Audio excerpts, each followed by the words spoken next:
नमस्ते बच्चों, आज हम पढ़ेंगे आलम। इससे पहले हमने पढ़ा था बिहारी और अब हम शुरुआत करेंगे आलम की। आलम भी रीतिकाल के ऐसे प्रमुख कवि रहे जो ऋतुमुक्त कवि जिनको माना गया, जो ऋतुमुक्त कवि थे। और इन्होंने अपने काव्य की रचना में श्रृंगार रस का ही प्रमुखतः प्रयोग किया। श्रृंगार के दोनों पक्षों का, संयोग और वियोग, दोनों पक्षों का इन्होंने वर्णन किया है।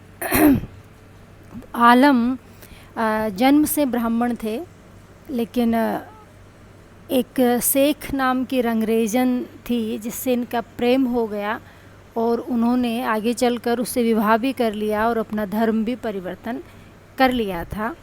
इस तरह एक कहानी चलती है आलम के लिए। और शेख जो महिला थी रंगरेजन, वो बहुत अच्छी काव्य करती थी और आलम के कई कवित्व हैं, उनमें शेख के कवित्व माने जाते हैं। तो इस तरह प्रेममय कवि आलम रहे और प्रेम की रचना ही इन्होंने नहीं की, बल्कि प्रेम को इन्होंने महसूस भी किया, प्रेम को इन्होंने जाना भी। तो इस तरह से प्रेम का वर्णन कवि आलम ने बड़े गहनता के साथ किया। प्रस्तुत पद जो है, इसमें कृष्ण जब ब्रज से मथुरा चले जाते हैं तो गोपियाँ उनके विरह में बहुत ज़्यादा व्याकुल रहती है। तब थोड़े समय के बाद कृष्ण गोपियों को निर्गुण ब्रह्म के संदेश के लिए उद्धव को भेजते हैं। उसी का यहाँ पर वर्णन है। उद्धव और गोपी संवाद सूरदास के भ्रमर गीत में भी आया है। नंददास ने भी उद्धव और गोपियों का संवाद उसमें किया है, भंवर गीत में भी किया है। इस तरह ये एक ऐसा प्रसंग है जिसका कई कवियों ने अपने काव्य में उल्लेख किया है और अपनी अपनी रुचि और विशेषताओं के साथ इसको व्यक्त किया है। तो यहाँ जो आलम है कवि, वो भी वही वर्णन कर रहे हैं। रुचिर वरन चीरू चंदन चरच सुचि, सरदु को चंद चाही चितई धरत है, विविध विलास बसिरास ब्रजपति प्यार, तही ब्रजबतियाँ उचित उचरत है। आलम सुकवि अब वैसे कहने ऐसे भये, उतही लुभाने कीधो इतही ढरत है, मधुबन बसत मधुर मुरली की धुन, मधुप कबौ माधो सुरति करत है। यहाँ पर उद्धव आए हैं उनको सिखाने, और यहाँ पर जो गोपियाँ हैं वो उद्धव से ही सवाल जवाब करने लग जाती है।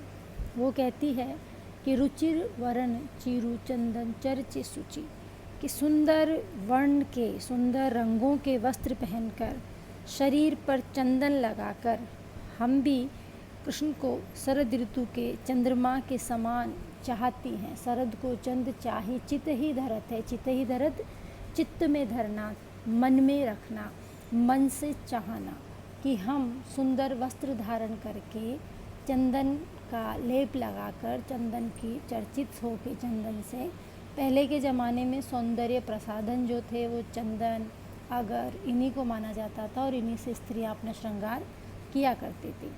तो वो कहती है कि हम इस तरह से पूरी तरह उनको याद करते हुए अपने अच्छे वर्ण के वस्त्र पहनकर, चंदन लगाकर, शरद ऋतु के चंद्रमा के समान हम उनको चाहती है, या चितई धरत है। चितई धरत है, हृदय में धारण करती है।